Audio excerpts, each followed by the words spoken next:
Bom dia a todos! Graça e paz do Senhor Jesus seja com todos nós. Uma ótima segunda-feira para todos. Hoje é dia 8 de maio de 2023. Seja muito bem-vindo ao nosso devocional de hoje. E nesta segunda-feira, reiniciando a nossa semana de devocionais, ainda vamos ficar aqui um tempo pelo Novo Testamento. Nessa semana vamos de 1ª e 2ª Tessalonicenses e também de 1 Timóteo. Só para ajudar você a situar, hoje e amanhã vamos em 1 Tessalonicenses, 4ª, 2ª Tessalonicenses, 5ª e 6ª, 1 Timóteo, primeira parte, depois segunda parte. Bom, 1 Tessalonicenses, capítulo 1 até o capítulo 3. O tema do devocional é insistimos em orar. E eu coloquei em aspas porque essa é uma expressão usada pelo apóstolo Paulo no próprio texto. Mas hoje eu vou fazer um pouco o contrário, eu quero ir lendo o texto enquanto a gente vai fazendo o devocional. Só para introduzir o assunto aqui, para a gente contextualizar, Paulo ele ficou muito pouco tempo nesta igreja por causa dos compromissos ministeriais e também, principalmente, claro, por uma severa perseguição, ele precisou deixar muito cedo essa igreja. Porém, os primeiros relatórios que ele recebe dessa igreja são relatórios muito positivos e isso alegra o coração do apóstolo. Ainda assim, ele precisa fortalecer aqueles irmãos em alguns detalhes ali da fé, mas o principal aqui que fica destacado é que o coração pastoral de Paulo em relação a essa igreja, o coração fraterno de Paulo em relação a essa igreja, a forma como Paulo trata essa igreja, como essa igreja trata Paulo, escancara também a forma como vivemos igreja nos nossos dias. Então, quando contrastamos a maneira como Paulo e os irmãos ali daquela igreja viviam a sua vida cristã e a maneira como nós vivemos a nossa vida cristã, especialmente no assunto relacionado à igreja, ao povo de Deus, fica evidente que ainda estamos engateando neste assunto. Por exemplo, Paulo, ele começa aqui o nosso texto de hoje, nós vamos ler do versículo 10 até o 13 do capítulo 3 de 1 Tessalonicenses. Paulo, ele intercede pelos irmãos, mas não só intercede, Paulo também deseja vê-los. Olha aí, 1 Tessalonicenses 3, 10 até o versículo de número 11. 2 versículos. Noite e dia insistimos em orar. Tema do devocional, insistimos em orar. Então, o apóstolo Paulo fala, noite e dia insistimos em orar, para que possamos vê-los pessoalmente e suprir o que falta à sua fé. Que o próprio Deus, nosso Pai e nosso Senhor Jesus Cristo, o nosso Senhor Jesus, preparem o nosso caminho até vocês. Olha só a oração de Paulo. Primeiro, a oração de Paulo era insistente. Segundo, ele desejava ir vê-los pessoalmente. E ele disse mais, ele orava para que Satanás não impedisse ele de ver os seus irmãos. E isso contrasta e em muito com alguns irmãos, com a atitude de alguns irmãos atuais. Alguns poucos irmãos, eles não oram e principalmente não desejam estar com seus irmãos em Cristo. Eles não oram pelas suas igrejas e não querem estar. Fazem até uma força para não estar com seus irmãos. A atitude de Paulo fala tanto ao nosso coração, porque ele fala o seguinte, eu não só oro por vocês, mas eu desejo ver vocês pessoalmente. E mais, eu oro para que Deus tire do meu caminho todo impedimento de Satanás. A pastora Flávia gosta sempre de falar uma frase, ela fala uma frase com frequência que sempre me chama a atenção e ela lembra disso dos puritanos, Ela diz que os puritanos, eles não só reservavam o dia do Senhor, eles não só tinham o domingo como o dia do Senhor, o 4º mandamento, dia para descansar e estar com o povo de Deus, mas ela lembra, e ela fala essa frase, que eles também se preparavam para isso, Então, o sábado era o dia da preparação para o domingo estar com o povo de Deus. E isso era absolutamente rico.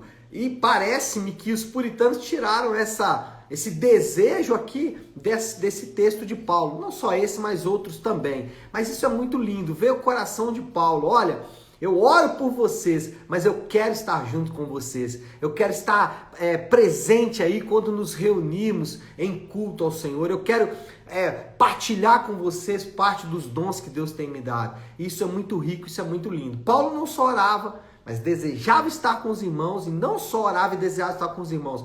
Ele pedia ao Senhor para tirar todo obstáculo da vida dele, para que ele pudesse estar ali com os irmãos. Segunda coisa, Paulo deseja que o amor cresça. É isso mesmo, ele quer que o amor cresça. Então uma coisa que ele quer que cresça é o amor. Versículo 12, ele vai dizer isso.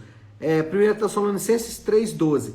Que o Senhor faça crescer e transbordar o amor que vocês têm uns pelos outros, para com todos, a exemplo do nosso amor por você. Então Paulo fala, olha, eu desejo que o amor de vocês cresça e transborde.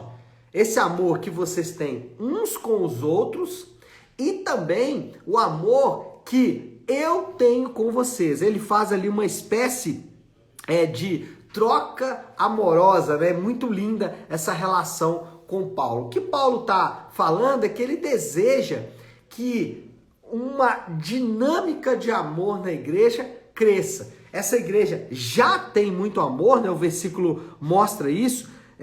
Na parte final ele fala assim, o amor que vocês têm uns para com os outros, para com todos, a exemplo do meu amor com vocês. Então, essa igreja já tinha uma dinâmica amorosa muito grande, mas Paulo desejava que essa igreja tivesse ainda mais amor, que essa dinâmica de amor crescesse. Agora, quando a gente fala de amor, existe uma tendência em nós mesmos de confundirmos o amor bíblico com o amor dos dias atuais.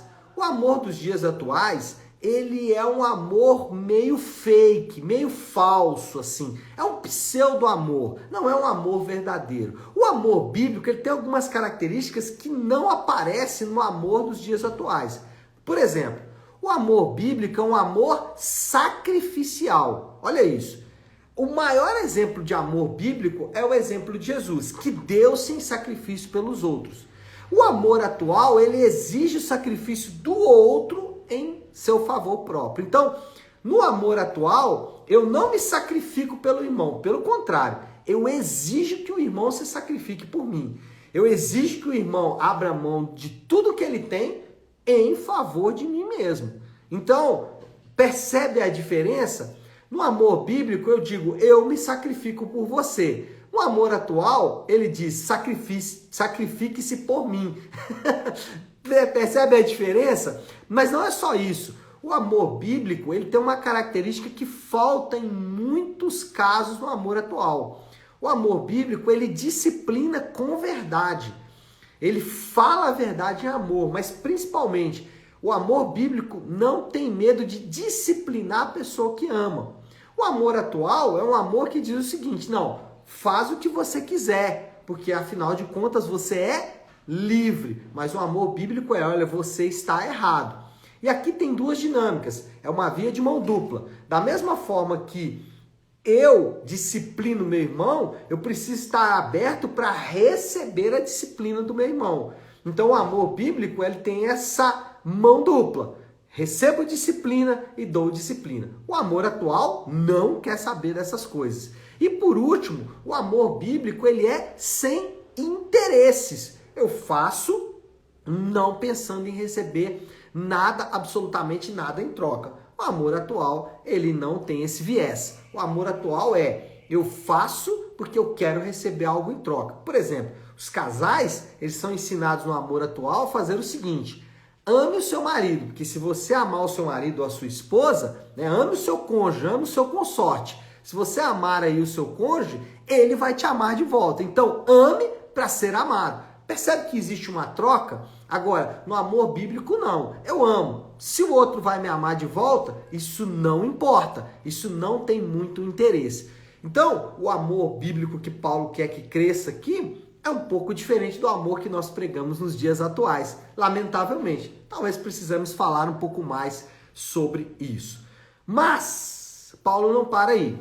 Primeiro, ele ora e deseja ver os seus irmãos. Segundo, Paulo deseja uma dinâmica de amor, um amor bíblico. E em terceiro lugar, ele deseja que sejam fortalecidos para santidade. Olha o versículo 13.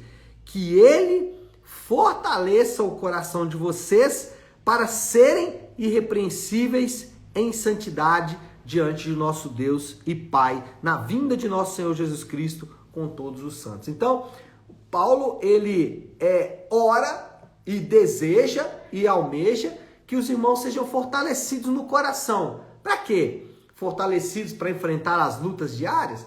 Talvez sim, isso é importante. Fortalecidos para lidar com as dificuldades que irão aparecer, sabedoria e força para lidar com o dia a dia? Sim, mas a oração de Paulo vai além. Ele fala assim, olha, eu oro para que vocês sejam fortalecidos em obediência, santidade. Olha só, interessante isso.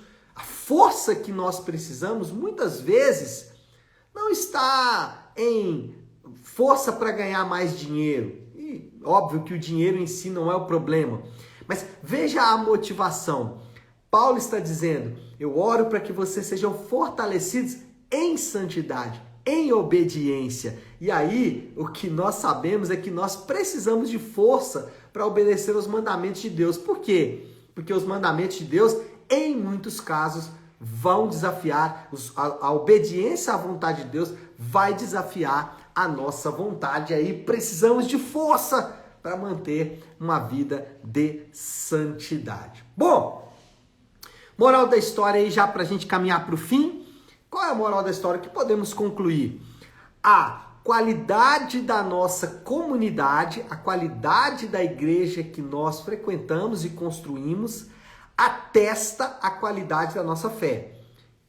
Se tem um teste para a nossa fé, é a qualidade da nossa igreja. Jesus, ele disse, né? O mundo vai me conhecer ao ver a qualidade da igreja. Ele vai falar isso lá em João capítulo 17. E isso é verdade. O mundo olha para a igreja e deseja enxergar o Senhor Jesus. E nós, os crentes, precisam edificar as igrejas, precisam não edificar igrejas, porque essa é uma tarefa do Senhor, né? Mas precisam juntos trabalhar mesmo para que as igrejas, para que nossas igrejas reflitam a glória de Cristo. Bom, desafio do Léo aí para esta sexta-feira, já para finalizarmos nosso devocional, o que podemos aplicar de tudo isso que nós falamos aí. Eu acho que vale a pena uma reflexão diante disso que foi exposto aqui. Eu acho que podemos refletir na seguinte direção: como está a sua relação com a igreja local?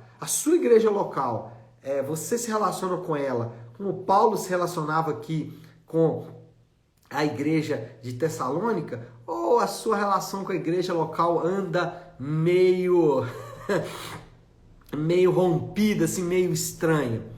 O ponto é dizer o seguinte, que essa é uma oportunidade de revermos os nossos conceitos, de revermos as nossas atitudes e sim buscar um conserto, buscar uma nova relação com a nossa igreja local. Participar de fato, envolver-se com os irmãos, estar mais juntos, participar dos problemas, das dificuldades daqueles irmãos que fazem parte da igreja que o Senhor te plantou. O Senhor te colocou ali, então ele tinha um propósito, você precisa participar desta igreja. Tá certo, meu povo?